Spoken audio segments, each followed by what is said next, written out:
Good morning, everyone. I am going to try to make this quick, but I have some thoughts on this whole Doge Social Security thing that I haven't spoken about yet, and I think it's time. In order to make this cogent, I'm going to try to give you guys some details, some background filler. I was married for the first time at 17 and divorced from that marriage at 25. At 30, I met my second husband and was married to him until 40. At 40, I met my now current husband, and we've been together ever since. I'm now 56. Well, I will be at the end of April. Further adding to the background history, I am ADHD, I am ASD, I am CPTSD, and I'm a 9 on the ACE, Adverse Childhood Experiences exam.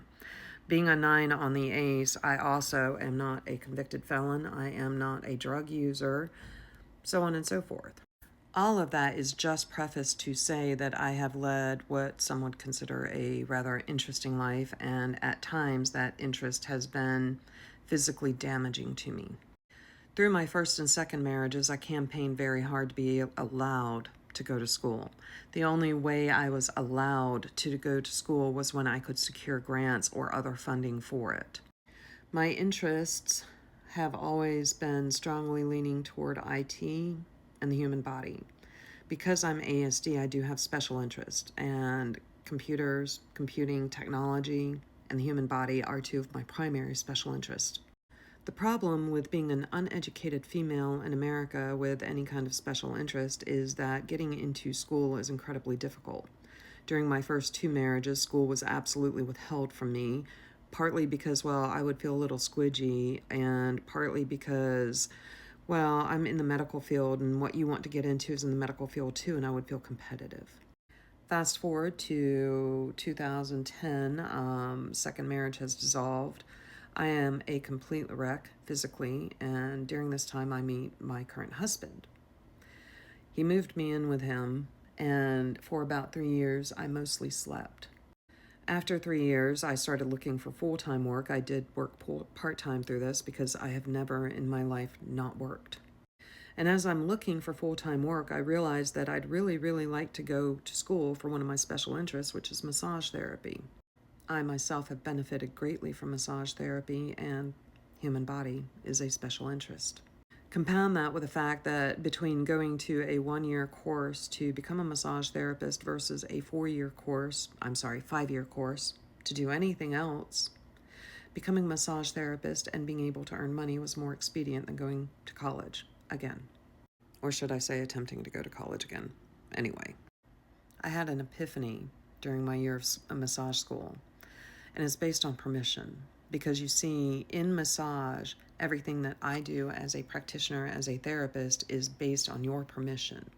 I obtain your permission before my hands touch your body.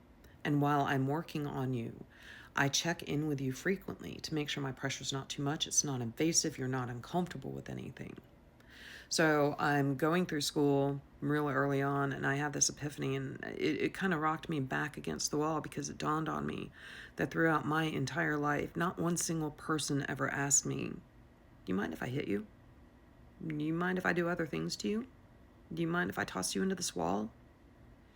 So it occurred to me that perhaps coming up with a touch-based therapeutic program for helping battered women relearn what touch is would be a really good thing. In the course of my brief 6.5 year tenure as a massage therapist, I took somewhere in the neighborhood of 200 plus credit continuing ed creds. And part of the reason that I did that is because trauma work is fascinating to me. So I became specialized in trauma. I have worked with trafficking survivors, and I do help people process trauma. Fast forward to 2022, and my body is pretty much broken. By this point in my life, every single day when I come home from work, I have to have my husband help me out of the car. Now, keep in mind, our car is a Subaru Forester, so it's 8 inches off the ground, and I still needed assistance getting out of it. I made the decision to pursue a disability because I've lived a very brutal life, and my body is paying for it, but I don't want to stop working. So it seemed to me that if I took anywhere from 2 to 5 years to give my body time to heal and let me get some more medical diagnoses under my belt so I can treat these things, then I could go back to work. Now, for the record, I grew up in the generation where we were told that you can do anything you want if you just work hard enough. I have, since 12 years old, never not worked. I started out assisting my mother in nursing homes with paper routes, and by 15, I was working. I had a parent excuse, and so by 15, I was working legally. This means that I've also been paying into Social Security since I was 15. I will be 56 next month. So that's 40 years that I paid into that. Now, we all know that the Republicans have been gunning for this forever because they took a loan against it and they don't want to pay it back. So it's called an entitlement now. And because our co-president Trump gave over authority for everything to Major President Musk, I'm sitting here now, like probably millions of other Americans every month, wondering, am I going to actually get my check this month? And do please note that this would be, I think, my third or fourth check, period. That's it. So we lived for almost 2 years with me not working. In America, one income household doesn't work.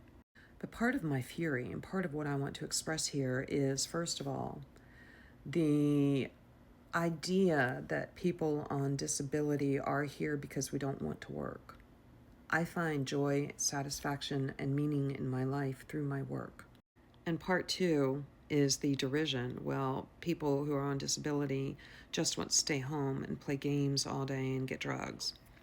I am a gamer, but I haven't gamed in a few years because autistic overload. So I really can't game, I'm sorry. What I do want to do is heal my body and recover so I can go back to work and continue working. The thing that I'm having to face and confront that I don't want to is that we are going to lose our checks. And so we're going to lose our ability to support ourselves while we heal or while we live with the effects of our lives. And MAGA, you've been lied to. Because if you've lived as long as I have, or if you've worked through my lifetime, then you also have been paying into Social Security and Medicaid every paycheck. Check your stub. So here's my point to all of this. I don't care if you're Republican. I don't care if you're independent. And I don't care if you're a Democrat. You're in the same boat I am right now. And we are sitting here playing countdown with a clock to find out when we're going to lose the benefits that we rely on, that we paid into. So in my last video, I said that we need to start finding points of commonality. People, this is a huge point of commonality. Instead of continuing your tirade against everything that you've been taught is wrong while the rug is pulled out from under you, why don't you come back around and start talking to people like me?